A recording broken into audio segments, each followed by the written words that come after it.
Welcome back to the Reading and Writing Podcast. My guest today is Daniel Bullen, author of the new book, Daniel Shays Rebellion, An American Story. Daniel, welcome to the podcast. Great. Thanks for having me on. Well, if someone listening has vaguely heard about Shays Rebellion, or maybe they're not familiar with it, can you give us a quick explanation of Daniel Shays Rebellion, what happened and why it happened?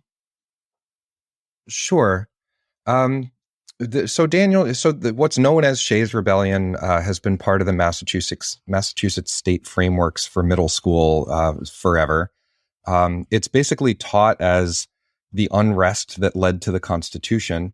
And the story that's been kind of handed down to us is that, these farmers were unhappy about taxes, so they created disturbances. They showed up at the courts with guns.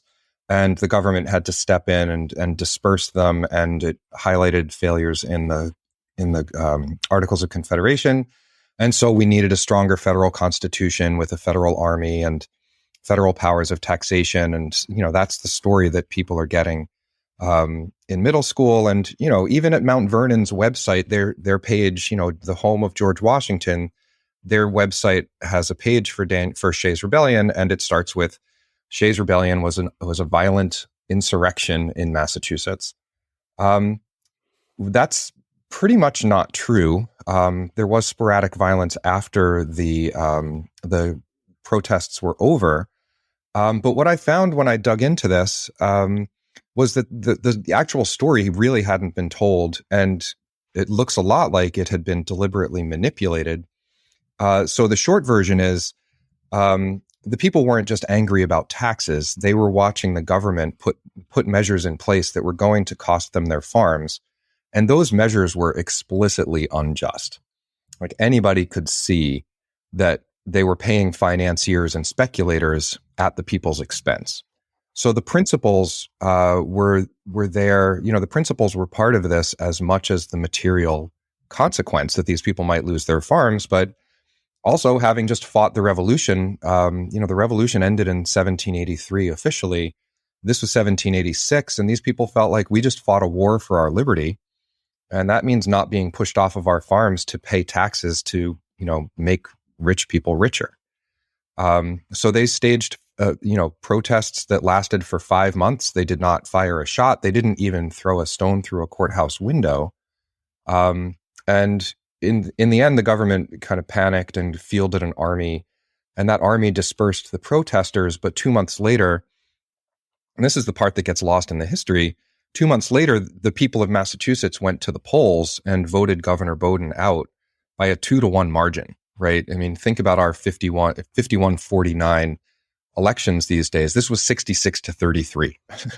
That they just decided that they had had enough. And John Hancock came back. He had been the governor previously, and he came back in and issued reforms and issued pardons and put the state back on a stable footing.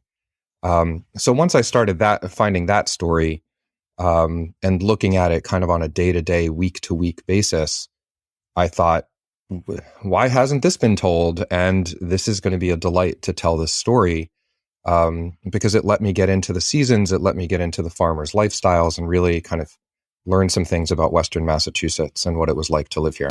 And so what was the original impetus for you to write this book, Daniel Shays Rebellion? To be completely honest, I was driving from Amherst to Concord to sell another book that I'd written about Ralph Waldo Emerson's friendship with Margaret Fuller. And I was driving over to Concord to go talk to the bookstores and the Walden Pond, the Thoreau Society's bookstore at Walden Pond, and drove up what's known as Daniel Shays Highway.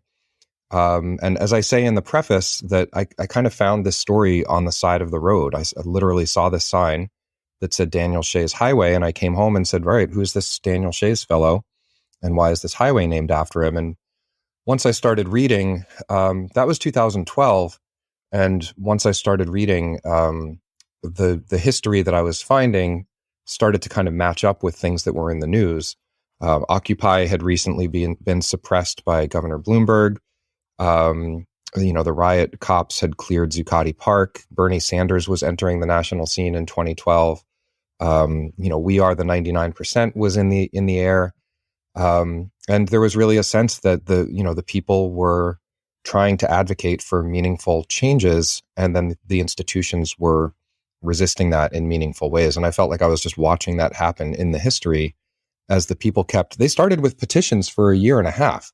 They sent very polite petitions from constitutionally authorized town meetings, and they were systematically ignored. I mean, anything that was proposed in the House of Representatives in Boston was, swept aside by the Senate, which is where the wealthier people held sway.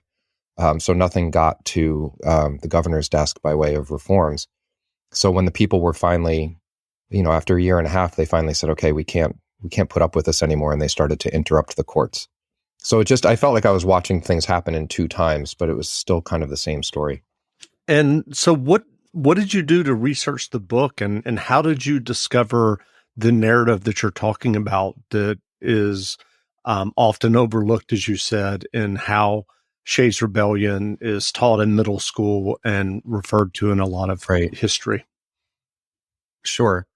I'm kind of a researcher by trade, and I had done something similar to this with my first book was The Love Lives of the Artists, where I told the stories that, again, I had not, hadn't felt that they were well represented in the biographies of artists who'd had kind of unconventional relationships. So as I started reading, by the time you get to the second or third book, you can start to say, wait a second, this isn't mentioned in the other book. And so really what I did to make the backbone of this project was to make a gigantic chronology and start to put things in their places. And what that lets you do is to see the kind of conversational evolution of the crisis. And that was, I think, the biggest thing that was missing from the narrative we get through history is, the founding fathers, in order to get George Washington out of retirement and sponsor the Constitutional Convention, Henry Knox and others, Stephen Higginson, Alexander Hamilton, they had framed these disturbances in Massachusetts as, profoundly threatening, an existential threat to the Union. Henry Knox from Boston wrote to George Washington at Mount Vernon that 12 or 15,000 unprincipled and degenerate men were preparing to wage a war against government, against the idea of good government and liberty. So they had cherry picked, and histories had been cherry picking the evidence to show that the people were these terrifying degenerates who were going to create a government of, they called it natural law, which is basically might is right and mobs can take what they want. And what I found in the newspapers, in the editorials from this time, felt like it was right out of Facebook. I mean, on one hand, you have anonymous editorials saying, we're going to march to Boston and lay the town in ashes.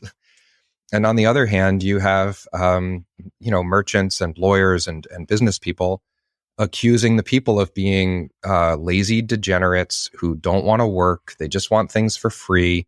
And they want to take from the wealthy who have worked hard to get what they have. And they're being stirred up by foreign agents to, make this trouble in the state. So you can see why I would have found this similarity between then and now. Actually, our local paper, the Hampshire Gazette, was founded in 1786, a month into these disturbances, in order to give the merchants a mouthpiece for making these accusations against the people. The reason, so those anonymous editorials became the justification for calling the people these, hostile, degenerate people, deplorables, if you will.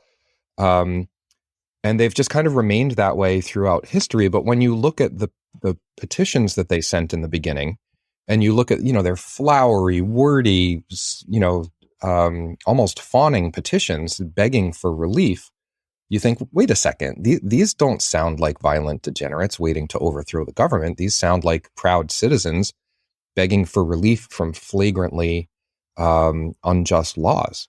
And a lot of it ends up being kind of a war of words that took place mostly in the newspaper. I think that a lot of people would have felt fine if the January 6th insurrection had stayed on Facebook. If it's just stayed in the comments section, we wouldn't have some of the troubles we have now, but people started acting on it.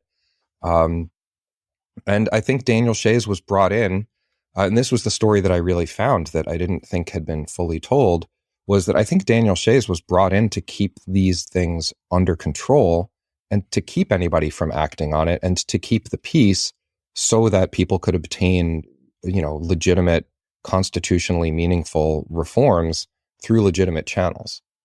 And that story, when you put all the words in order, you can watch the escalation happen. But Daniel Shays is not in there fanning the flames. And I think there's actually good reason to believe that some of the things that were signed with Daniel Shays' name were not written by him. And that was something he complained about late in the process, that letters had been circulated that he hadn't written.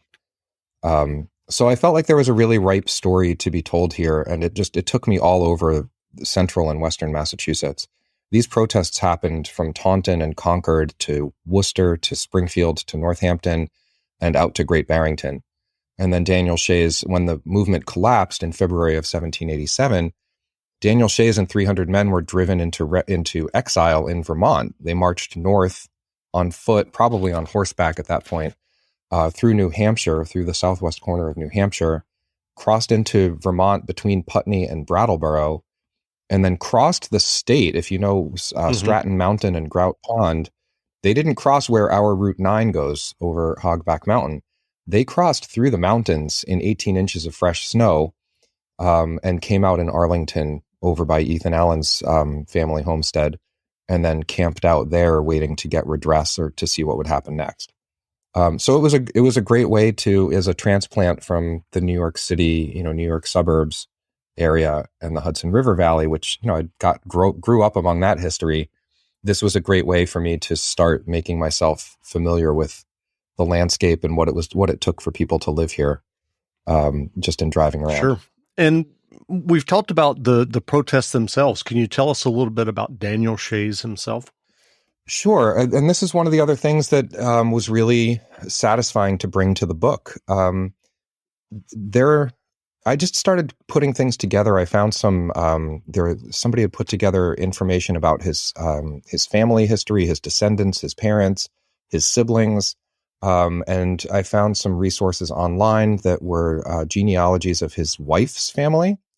And so we don't know that much about Daniel Shays. He was the son of a Scots-Irish indentured servant. And these were people who had been kind of displaced from the lowlands of Scotland, followed James I to Northern Ireland to make what they called plantations there, displacing the Irish. I mean, that was kind of their test run for colonizing America. And then the Scots-Irish had worked in Northern Ireland for long enough that landlords came along and started raising the rents and forcing people out. So by the early 1700s, the Scots-Irish were showing up in Boston. A community of them set up outside of Worcester. They were moved from Boston west to Worcester. The Puritans in Worcester didn't appreciate their presence there, so they pushed them west, and they ended up in the hill towns of Pelham and Coleraine and Montague.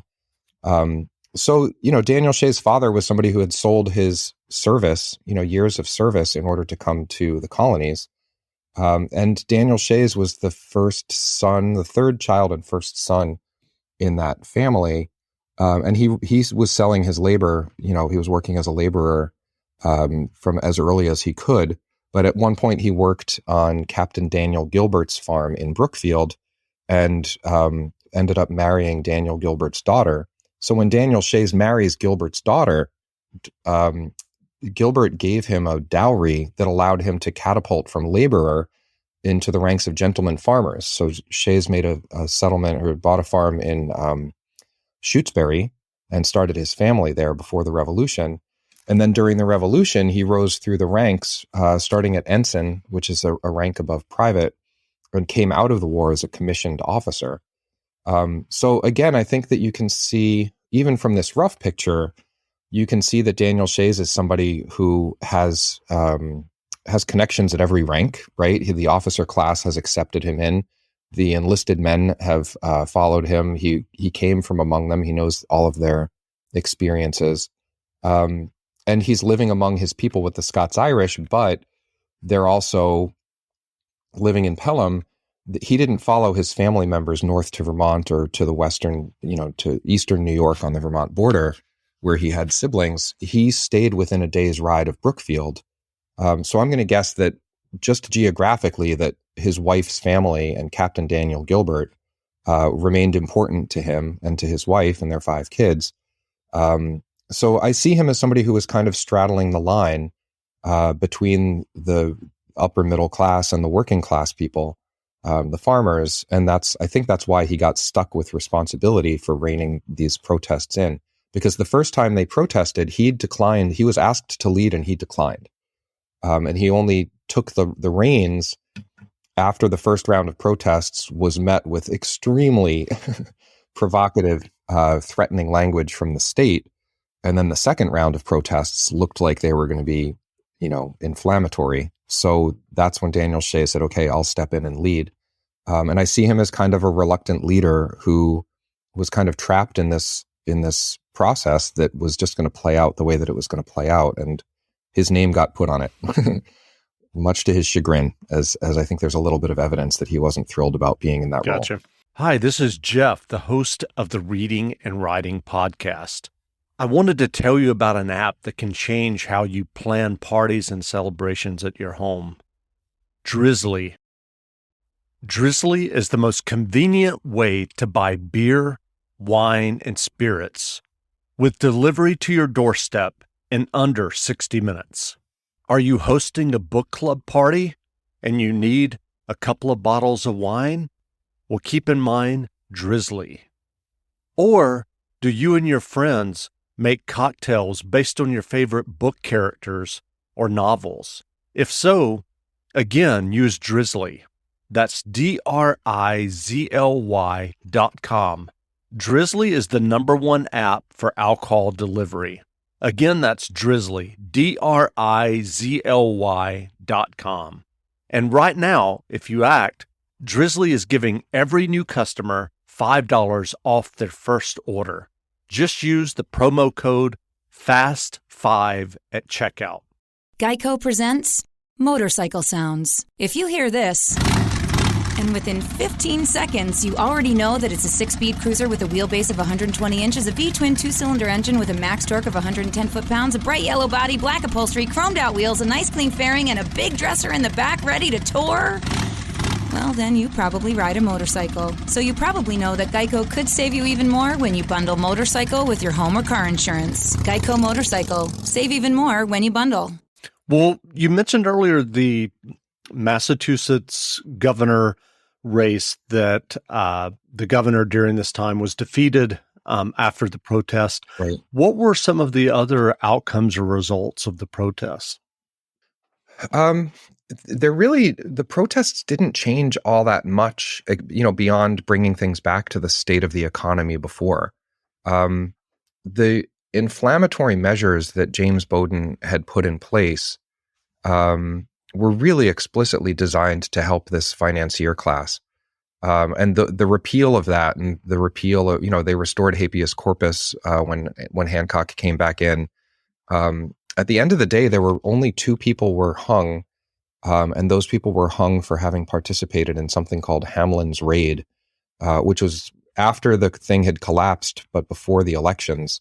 130 men came back from, these men from the Berkshire County, protesters had fled to New York, and then they came back, liberated the prisoners from prison, liberated some rum from people's houses, broke into some warehouses, and ended up in a shootout with the local militia. And 2 of the men from that party were hung for looting. But except for the 4 people who were killed at the Springfield Armory, there really not a lot changed. I mean, they kept a couple of people in prison. There were threats of hangings in May that were pushed back to June. In June, Jason Parmenter from Pelham and Henry McCullough, or Jason Parmenter from Bernardston and Henry McCullough from Pelham were taken to the gallows. Nooses were placed around their necks. The funeral sermon was preached, and then instead of pulling the traps, the sheriff pulled out a stay. So that execution never happened. The 2 men were ultimately pardoned. really what it did was, on the national stage, what this did was it gave the nationalists, or the nationalists at the time, we would since call them federalists. It gave them fodder to believe that these dangerous poor people, these dangerous farmers, were going to disrupt the mechanisms of the state. And that's really the fear that pulled George Washington out of retirement and led to the Constitutional Convention. It does need to be said, though, in fairness, for history's sake, that movement was well afoot well before these protests even started. That there had been conventions in the spring of '86. There'd been a convention in Annapolis in the fall of '85. That party of people had been trying to get these reforms to the Articles of Confederation for some time already. And this was just a convenient precipitating factor. And I think that there might almost be an argument that the ruling, people in charge of things in Massachusetts just let them spiral so that they could feed this argument. Because the hysteria worked for them. It gave them a sense of legitimacy in their government. Gotcha. But I should say, too, that by telling this story, I really told it from the people's perspective, kind of from an on-the-ground point of view. So I wasn't indulging the historian perspective where you could say, meanwhile, in Boston, and just change the scene. If anything happened in Boston, my perspective for this book stayed rooted in Pelham and the Connecticut River Valley. So people would have found out about that when a messenger came charging in on horseback to bring that. So I really didn't take that historian voice and tried to keep it from the people's perspective for how they would have learned of things happening, either by messengers or church bells tolling or, fires on hillsides. I think that they had a lot more communications options than we think they do. But the newspapers traveled the length of the state, and most people were literate. So that's, I think that's part of what fed this, was people could see this playing out in the press. Sure.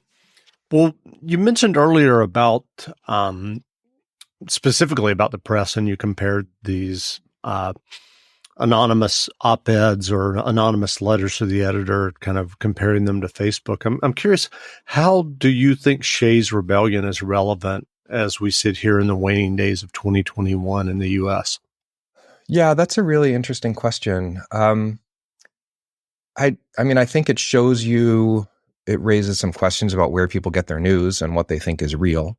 It really shows you the way that people's news keeps them from seeing the solidarity I think that they ought to have if they saw themselves as a class of workers, as a class of people who, whose jobs are run by people with more power. I think that America has gotten very good at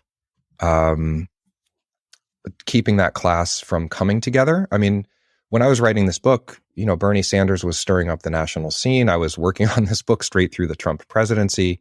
And I couldn't help but notice that there were a lot of people on the Trump side who were saying the same things as people on the Bernie side. Our government's been captured by powerful interests, and we need to take power back and give it to the people.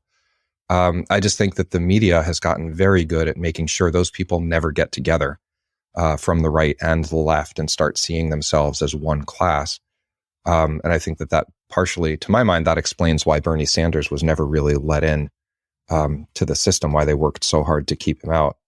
But I think one of the other things that it really shows is something that we saw last summer, which is after the protests following George Floyd's murder, lots of people got in the streets, and it was a chaotic scene, and people were upset and nervous about what was happening. But those protests had real consequences. And it wasn't electoral consequences necessarily. They directly led to the reallocation of tens or hundreds of millions of dollars nationwide from police departments in cities, in city budgets. And those consequences were not the result of electing Democrats. The cities where these things took place had been run by Democrats for a long time, but they changed the power structure between elected officials and police unions and police budgets.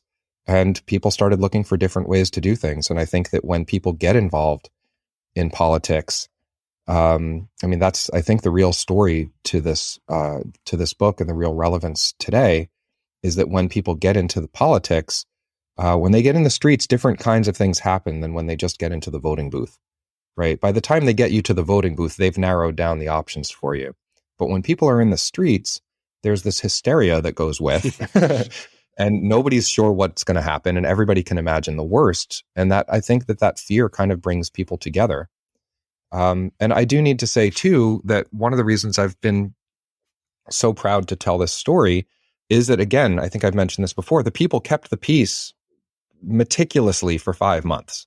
I mean, they showed up with guns at the courthouses, but by showing up with guns, what they were saying to the populace was, we're the proud veterans who fought for your freedom. We have discipline. We know our roles, and we have the discipline to keep these guns at our shoulders. And you don't have to be afraid that we're the democratic mobs come to take things from wealthy people. We don't mind inequality. It's really injustice that's going to be hard for us to swallow. And we're the victims of this injustice, and we're asking you to support us. Right. And by keeping those guns at their shoulders, they're showing that the people don't have anything to be afraid of. Of course, in Boston, once that news gets to Boston and the rumors have inflated the numbers of people, it looks like 30,000 armed, drunken people are rioting in the streets, and tearing everything up. And now it seems to call for repressive measures. But some of the repressive measures they passed just fanned the flames. I mean, after the first rounds of protests, the governor passed a riot act that criminalized gatherings. And the penalty was a year in prison with whippings, 39 stripes every 3 months, and forfeiting land and property to the state. And in addition to that, deputies were immunized to liability for any deaths or injuries they caused during, dispersing these protests. So for people who had just fought off the crown and fought to have more rights than that, watching this riot act get passed was just completely intolerable. And there was no way that the government was going to resolve this by clamping down on it that way. It just brought more people out. Interesting. Well, what books, novels, or nonfiction have you been reading lately that you've enjoyed and would recommend? I'm working on a novel right now, and it's a little bit out there, but it draws heavily on mythology, and different ways that, myths seem real to people. I'm really fascinated with the stories we tell as supposedly technically advanced industrial age people. I still think there are a lot of fictions that we tell ourselves about how the world works. So I've gone back to, I think it's one of the best books, is Roberto Calasso's book, The Marriage of Cadmus and Harmony. And that marriage feast where Cadmus and Harmony were married was the last time that the gods sat down with people at the same banquet. And after that, the gods were at a distance and the people went about their business, remotely from the gods' presence. But Roberto Calasso is it's really genius. The intelligence in this book is really deep. And his heart just seems really capacious. And the sentences you get out of these stories, they just keep turning over into these different kinds of puzzles, which I find really stimulating and fascinating to go back to. It's a really deep well I can just keep going back to. That's probably the one I've been digging around in the most, and then just kind of dipping in. I'm always asking people these days what they're reading so I can see, what's good to add to the list, because I've kind of hit a dead end. I think it's time to get new juice in. So I'll have to ask you the same thing. Well, where can people find you online if they'd like to learn more about you and your book? Sure. I've got a personal website that's just danielbullen.com. I've also built a website for the Shays project, which is at honorablerebellion.com, and that's got more resources about the protests, and it's got a timeline to show how things progressed. I really kind of designed that to be useful for kids who were doing research on this. And then, the book is for sale in all the regular places. Westholme Press has their website is westholme.com. is the source, and then all the other bookstore places. I've been hearing from a number of people they're getting it at the small independents around, which is always nice to hear that those places are stocking it. So I think it's about to be approved for sale at the Springfield Armory National Historic Site, which is kind of one of the ground zeros for things related to Daniel Shays, since that's where the shots were fired. But I think it's starting to get out and about. But yeah, my personal website, and then the honorablerebellion.com. Oh, I do have a Facebook page as well, which is the book's title, Daniel Shays Honorable Rebellion. So it's great. Out there. Well, again, we've been speaking with Daniel Bullen, author of the new book, Daniel Shays Honorable Rebellion, An American Story. The book is available now, so go buy a copy from your local independent bookstore. And Daniel, thanks for doing this interview. Thanks so much. I do want to close by saying that Bruce Franklin and the West Home Press folks did a beautiful job with this book. I'm so delighted with the art. They've just made a really gorgeous artifact with my story inside of it. So I could not be happier. And I really am delighted by the chance to meet with you and talk about it to your folks. So that's great. And like you said, you can check out the West Home Press website to learn more there as well. Great, Daniel. Thanks.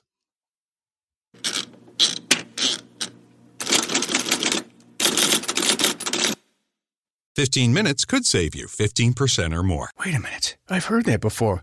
That's the note Jeremy wrote to me in my yearbook in the 6th grade. How'd you even know that? Because it's from Geico. Yeah, wait, here it is. Dear Luke, have a great summer. P.S. 15 minutes could save you 15% or more. Love, Jeremy. Geico's had this tagline for years, because we help save people money. So wait, you're saying Jeremy copied you? Yeah, that actually does sound like something the J-Man would do. Geico. 15 minutes could save you 15% or more. At Wendy's, March is madness. With our breakfast Baconator. Sausage, egg, and Swiss croissant. Both made with fresh cracked eggs, or even a honey butter chicken biscuit. And we're just getting warmed up. Get 50% off the official breakfast of March Madness when you order through the Wendy's app. Choose wisely. Choose Wendy's. For a limited time at participating Wendy's via app offer only. Account registration required. No discount applies to taxes or fees. Not valid with any other offer.